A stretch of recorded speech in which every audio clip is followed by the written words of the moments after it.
하나님 말씀 민수기 20장 13절 말씀을 함께 읽도록 하겠습니다. 구약 성경 230쪽입니다. 이스라엘 자손이 여호와와 다투었으므로 이를 머리바 물이라 하니라. 여호와께서 그들 중에서 그 거룩함을 나타내셨더라. 아멘. 이스라엘 백성 가운데 여호와께서 그의 거룩함을 나타내신 사건입니다. 거룩하게 되셨다라고 번역한 성경도 있어요. 그렇게 해도 상관이 없습니다. 그러면 여기에서 여호와께서 거룩함을 나타내셨다고 했을 때 이 의미가 어떤 의미냐, 여기에 대해서 살펴보도록 하겠습니다. 이 거룩이라는 단어는 예수님을 믿는 사람이라면 누구나가 다 들어본 내용이죠. 성도라는 호칭 자체도 거룩한 무리들이잖아요.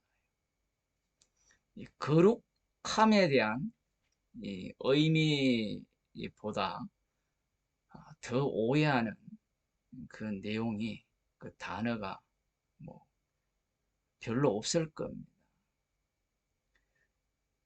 오늘 이 본문은 굉장히 짧지만 앞에 있는 사건을 다 포함하는 내용이죠.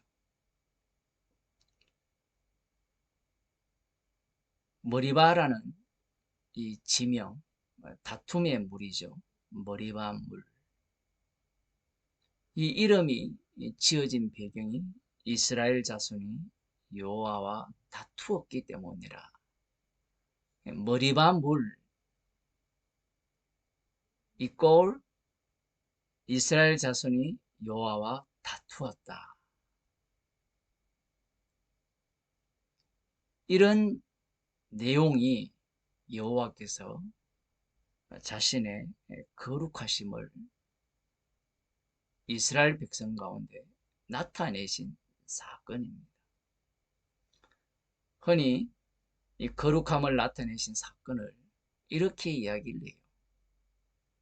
비록 이스라엘 자손들이 여호와와 다투었고 그 자손 속에 모세와 아론이 함께 들어있는데 그들조차 여호와와 다투었지만 여호와께서 많은 물로서 그들을 마시우게 하신, 많은 물을 주셨다.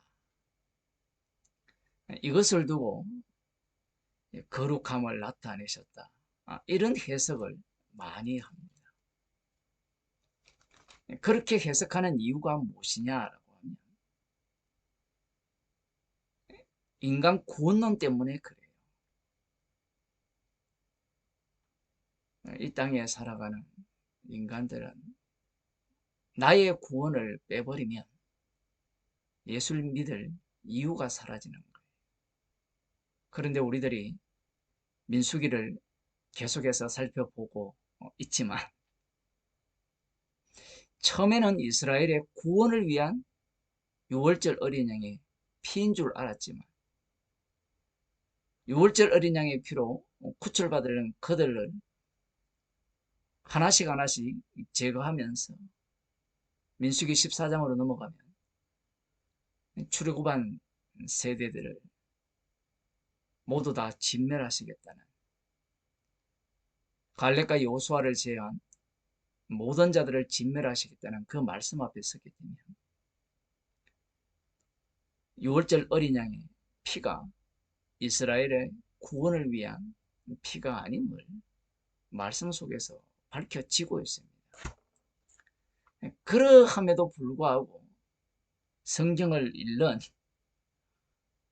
나름 예수님을 믿는다고 하는 사람들, 어떤 사람들은 예수님도 안 믿고 하나님을 믿죠. 그들도 마찬가지입니다. 하나님을 믿는다는 것은 노골적으로 나를 위한 하나님으로 바꾸어버린 거고요. 예수님조차도 나의 구원을 위한 예수로 바꾸어버린 겁니다. 그러하다 보니까 거룩함에 대한 의미도 나의 구원과 연관짓게 되는 거예요. 이스라엘 자손들이 먼저 모세와 아론과 다투었고요. 그런 와중에 모세와 아론이 회막 앞에 가서 여호와 하나님의 명령을 듣습니다. 반석을 명하여 물을 내게 하라. 하나님께서 이 말씀만 하셨으면 별 사건이 일어나지 않았겠죠. 여호와 앞에 있는 지팡이를 갖고 가서 반석을 명하여 물을 내라. 이렇게 명하신 거예요. 이렇게 제가 해석을 하니까 사람들이 좀 이상하게 생각하는 사람들도 있어요. 이러한 원칙은, 이러한 방식은 에덴 동산에도 마찬가지입니다. 선악과를 만들어 주시고 선악을 알게 하는 나무의 과실을 먹지 말라. 그렇게 말씀을 하시고 재반 상황과 여건들을 하나님께서 친히 제공을 하십니다.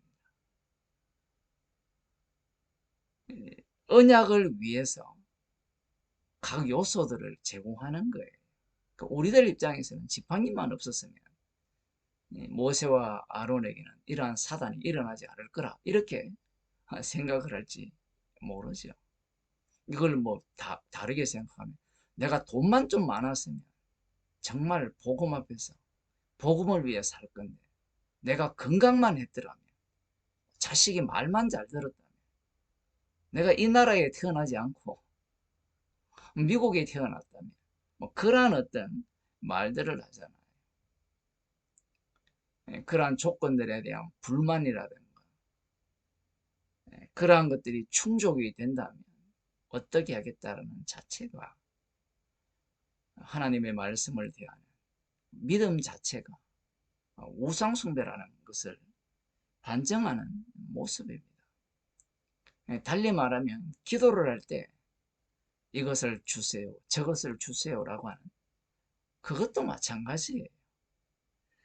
지금 이스라엘 자손들의 그 반역과 함께 모세와 아론이 모세가 여호와의 명대로 순종치 않음으로 말미암아 이 하나님께서 갖고 가라는 그 지팡이로 반석을 두 번을 쳤죠. 그럼에도 불구하고 많은 물이 쏟아져 나왔습니다.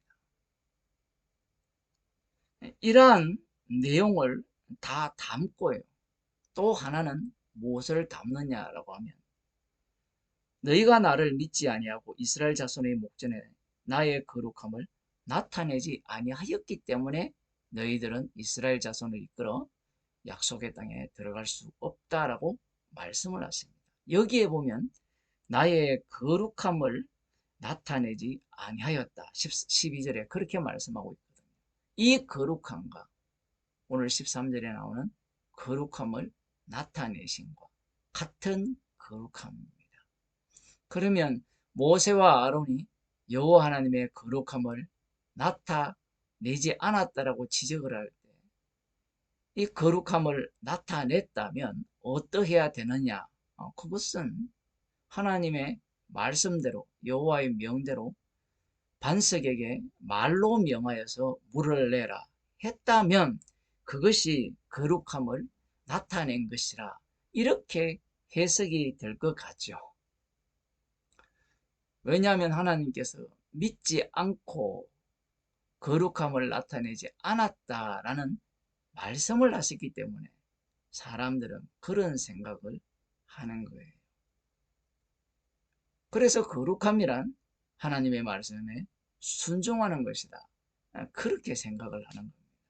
그러한 생각이 신약에도 예수님께서 십자가에서 다 이루셨음에도 불구하고 말씀대로 살아가는 것. 그러한 어떤 식으로 이 거룩을 이해를 하는 거예요. 그런데 하나님께서 거룩함을 나타내신 그 현장을 들여다보면 순종했다 이 내용이 아니라 그 순종은 맞아요. 말로 반석에게 명하여서 물을 내었다면 그 순종이라면 거룩함을 나타낸 것이 맞아요. 그런데 그 순종이 어떤 순종이냐라는 겁니다. 여호와 하나님께서는 이 아브라함과 이삭과 야곱에게 언약을 세우시고 언약대로 지금 진행을 하고 계신 거예요. 언약의 완성자 되신 새 언약을 세우시는 주님, 주 예수 그리스도가 오실 때까지 지금 이 사건을 진행시켜 나가면서 하나님께서 요구하시고 원하시는 거룩이 무엇인지를 친히 자신이 거룩함을 나타내심으로 말미암아 보여주시는 거예요. 출애굽기 19장에 보면 이스라엘 백성들에게 이런 말씀을 하셨죠.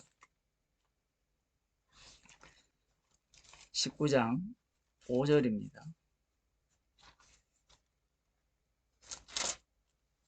5절 6절을 보면 세계가 다 내게 속하였나니 너희가 내 말을 잘 듣고 내 언약을 지키면 너희는 열국 중에서 내 소유가 되겠고 너희가 내게 대하여 제사장 나라가 되며 거룩한 백성이 되리라. 너는 이 말을 이스라엘 자손에게 고할지니라. 말씀이 굉장히 어렵죠. 왜 어려운가 하면 5절에 너희가 내 말을 잘 듣고 내 언약을 지키면 열국 중에서 내 소유가 되고 내게 대하여 제사장 나라가 되며 거룩한 백성이 되리라고 말씀하셨기 때문에 그래요. 아무리 이 말씀을 끼워 맞추어도 앞뒤가 안 맞는 거거든.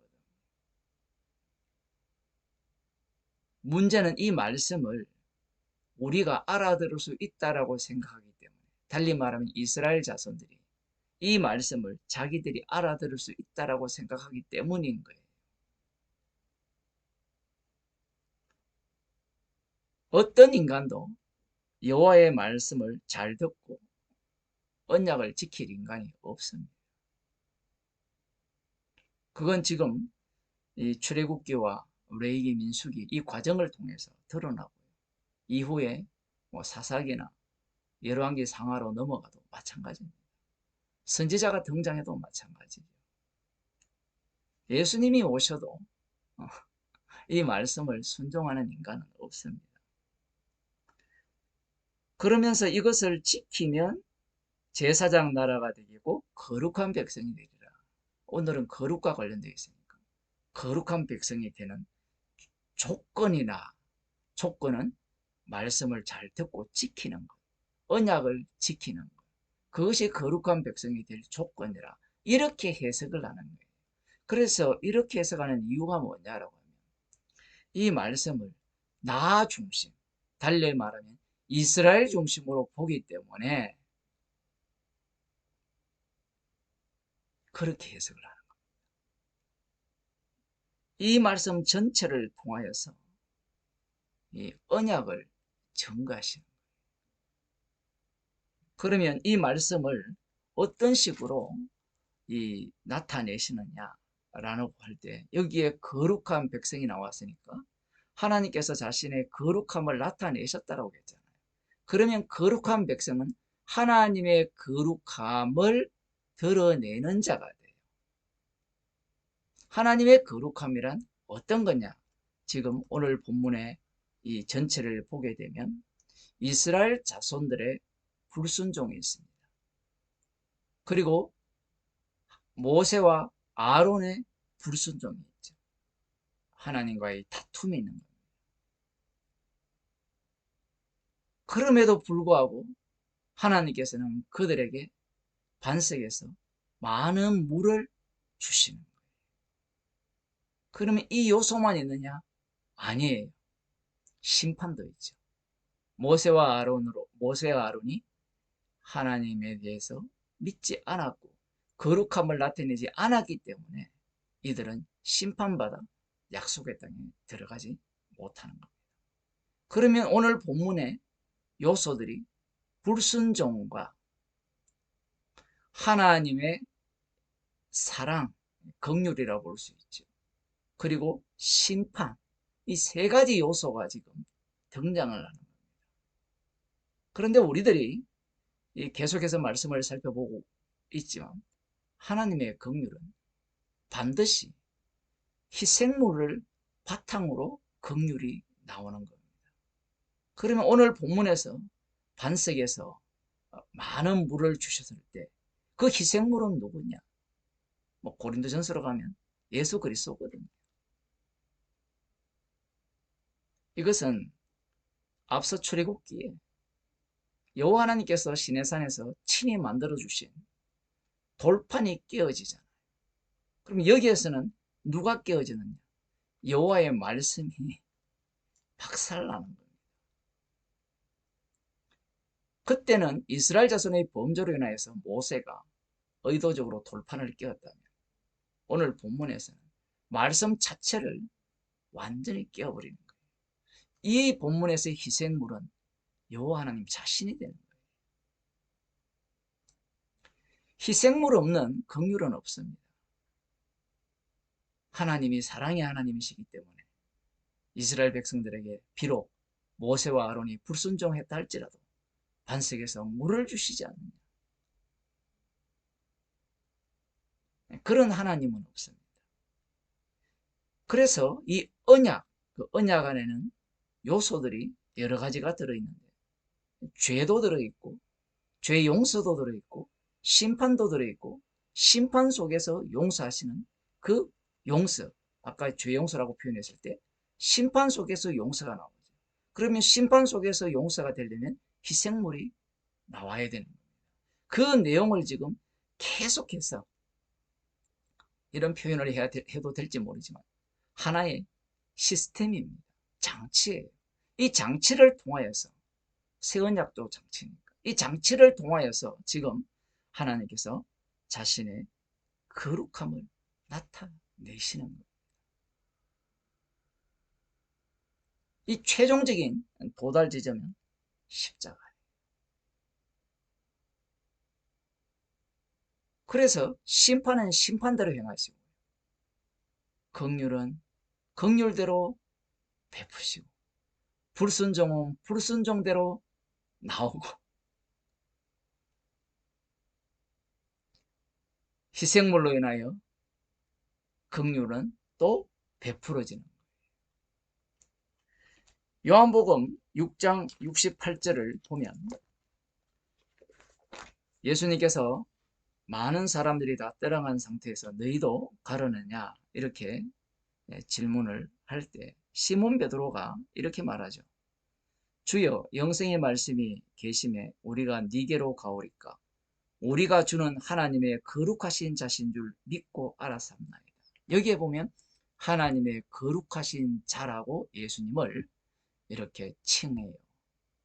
하나님의 거룩하신 자라고 하면 구별된 자. 맞아요. 근데 구별된 자는 십자가에 못 박혀 죽으시고 부활하셔서 죽어야 되는 분입니다. 시몬 베드로는 이러한 내막을 알지 못하는 거예요. 새 언약의 주인공이고요. 새 언약을 세우신 분입니다. 언약을 완성하시는 분이 거룩하신 예수 그리스도예요. 단순히 구별했다라는 것이 아니라 이 거룩하신 자라고 했을 때는 죄도 담겨있고 심판도 담겨있고 심판 속에서 구원하는 긍휼도 담겨있고 그 구원을 위한 희생도 담겨있고 이 모든 요소가 다 담겨있는 그 담겨있는 것을 하나로 표현하면 바로 십자가. 십자가를 이야기할 때는 구원용이 아니에요. 십자가의 피로 죄가 용서되었다. 단순히 그거 한 의미만 담겨 있는 것이 아니라 죄와 심판과 희생물을 통한 구원, 이 전체가 다 담겨 있는 거예요. 이 전체를 이 주관하시는 분이 심판주 대신 예수 그리스도라는 거예요. 그러면 우리를 성도라 부르잖아요. 거룩한 무리들. 그럼 성도는 어떤 의미를 담았느냐? 히브리서 10장 10절을 한번 보겠습니다. 이 뜻을 쫓아 첫 것을 폐하고 둘째 것을 세우기 위한 뜻을 쫓아 예수 그리스도의 몸을 단번에 들이심으로 말미암아 우리가 거룩함을 얻었노라. 사람들은 우리가 거룩함을 예수 그리스도께서 자신을 단번에 들이심으로 말미암아 얻었다라고. 이 거룩함을 뭘로 바꾸는가 하면 구원으로 바꾸어 버립니다. 물론 성경에는 구원이라는 표현도 쓰고 있어요. 그러나 그 구원이라는 부분이 이 거룩함을 다른 모든 요소를 전체를 담고 있어요. 근데 우리 인간들은 선악과를 먹었기 때문에 에덴 동산에서 쫓겨났기 때문에 천국을 가고 싶은 거예요. 그래서 말씀 자체의 의미를 자기 구원용으로 빼돌리는 겁니다. 예수 그리스도께서 자기 몸을 단번에 들이심으로 말미암아 우리가 거룩함을 입었다 했을 때는 그 거룩함을 입은 자들은 그 거룩하신 분이 살아갔던 생애를 그대로 살아가는 거예요. 흔히 우리를 구원론을 이야기할 때 예수 그리스도의 의가 우리에게 전가되었다. 그런 표현을 쓰잖아요.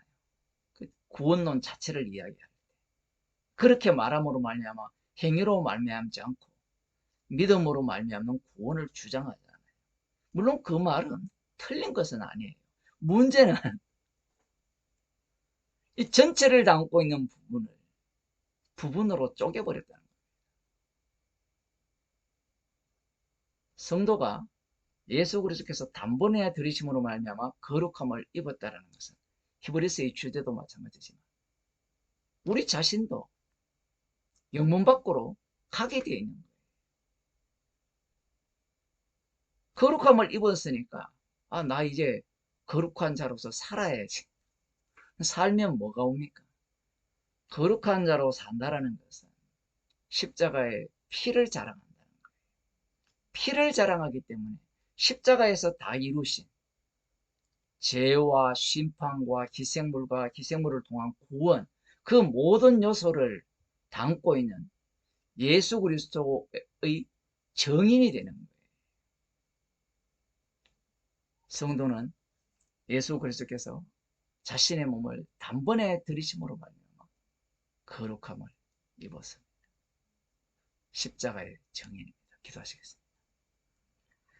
하나님 아버지,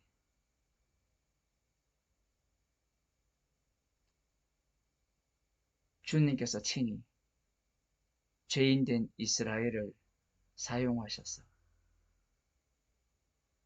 주님의 거룩함을 나타내셨습니다. 아들을 이 땅에 보내주셔서